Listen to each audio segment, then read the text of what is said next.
A man drove the wrong way down a street and started World War I. A company spent $40 million making a drink that tasted like sweetened disappointment, and it almost destroyed them. And in 1983, one Soviet officer decided not to press a button, and because of that, you are alive right now. These are human mistakes, big ones. Let's go. 17 million people died. It started with a wrong turn. On June 28, 1914, Archduke Franz Ferdinand survived an assassination attempt in the morning. His motorcade was bombed. He didn't die. He went to the hospital to visit the wounded because apparently he was also polite, and his driver took a wrong turn. The wrong turn put the car directly in front of Gavrilo Princip, the assassin who had already given up for the day and was standing near Schiller's delicatessen. Princip shot him. Franz Ferdinand died. Austria blamed Serbia. Germany backed Austria. Russia mobilized. France mobilized. Britain joined. 17 million people died. The driver's name was Leopold Loika. History barely remembers him, which is arguably worse.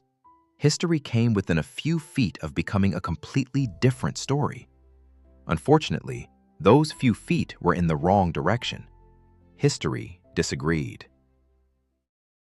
585,000 soldiers disappeared. Then Napoleon invaded Russia. Napoleon Bonaparte had conquered most of Europe. He had beaten Austria, Prussia, Spain, and pretty much everyone who showed up. In June of 1812, he invaded Russia with 685,000 men, the largest army ever assembled in European history. The plan was to fight a decisive battle and win quickly. The Russians refused to fight. They just left, burned everything, retreated deeper into their own country. Napoleon chased them to Moscow, arrived to find the city on fire, and waited 5 weeks for a peace offer that never came. Then winter arrived. They ran out of food, then horses, then men. Roughly 100,000 walked back out. Napoleon, the greatest general in history, was defeated by autumn. Russia didn't even have to try. It just had to be Russia. The situation did not improve. Human civilization survived. One officer decided not to follow protocol. On September 26, 1983, Soviet Lieutenant Colonel Stanislav Petrov was on duty at a nuclear early warning bunker outside Moscow. At midnight, the alarm went off. The system reported that the United States had launched 5 nuclear missiles at the Soviet Union. Protocol was clear. Report it up the chain. The Soviet military would then launch a retaliatory strike. Petrov did not report it. He looked at the data, a brand new satellite system, only 5 missiles detected when a real attack would involve hundreds, and decided it was probably a malfunction. He was right. It was a software error caused by sunlight reflecting off clouds. If Petrov had followed protocol, the Soviet military might have launched. The United States would have responded. Most of the Northern Hemisphere could have ended. Stanislav Petrov saved human civilization by doing his job wrong. He was reprimanded for improper documentation. Historians generally classify this as a mistake. $40 million disappeared. Then Coca-Cola improved their drink. In 1985, Coca-Cola had held its position as the world's most popular soft drink for nearly a century. Then the company panicked. Pepsi had been running blind taste tests, and people were slightly preferring the sweeter taste. Coke's market share was slipping. The executives decided the solution was to change the formula, the original formula, the one that had existed since 1886. They spent 4 years and $40 million developing New Coke. They launched it in April 1985. They discontinued the original. The public reacted as if Coca-Cola had personally insulted their grandmothers. Within 3 months, 400,000 letters and calls of complaint. Protests. A psychiatrist described the reaction as similar to grief. A senator from Georgia asked the company to reconsider. Coca-Cola brought back the original formula 79 days later. $40 million to discover that people don't like change. This information was previously available for free. This was considered a bad sign. 1,517 people died. The ship had received 6 warnings.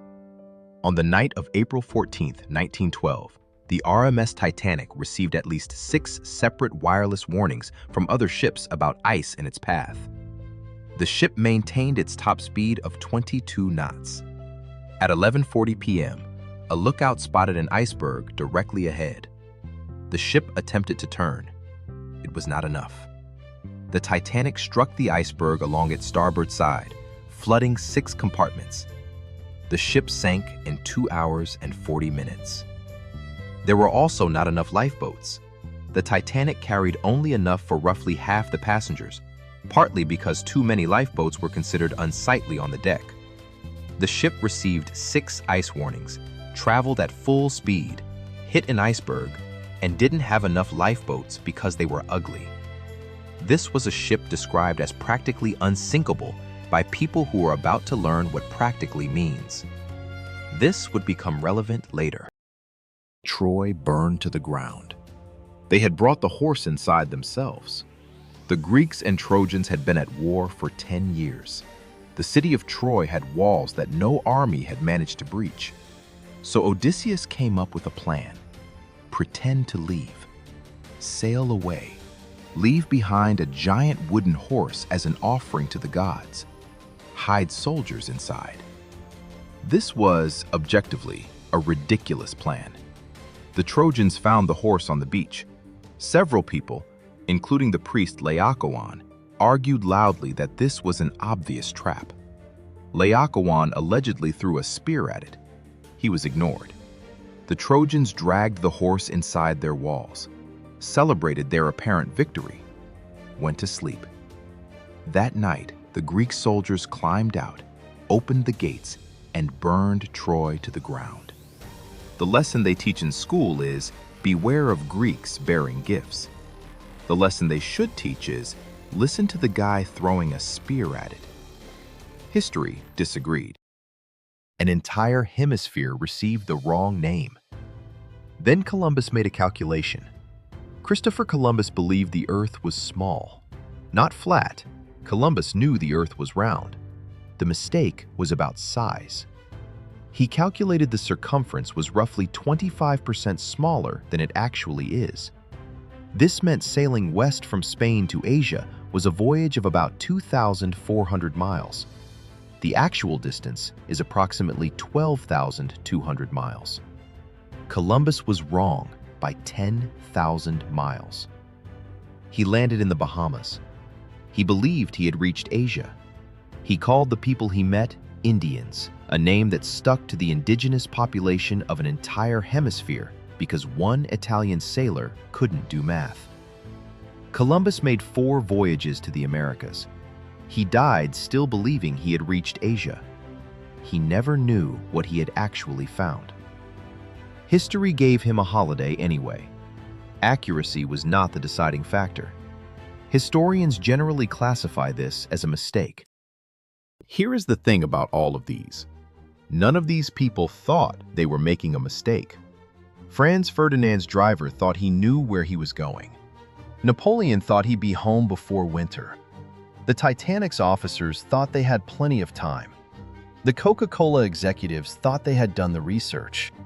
Every catastrophic human error in history was made by someone who believed they were doing the right thing, or at least the sensible thing, or at the very least, the fastest thing.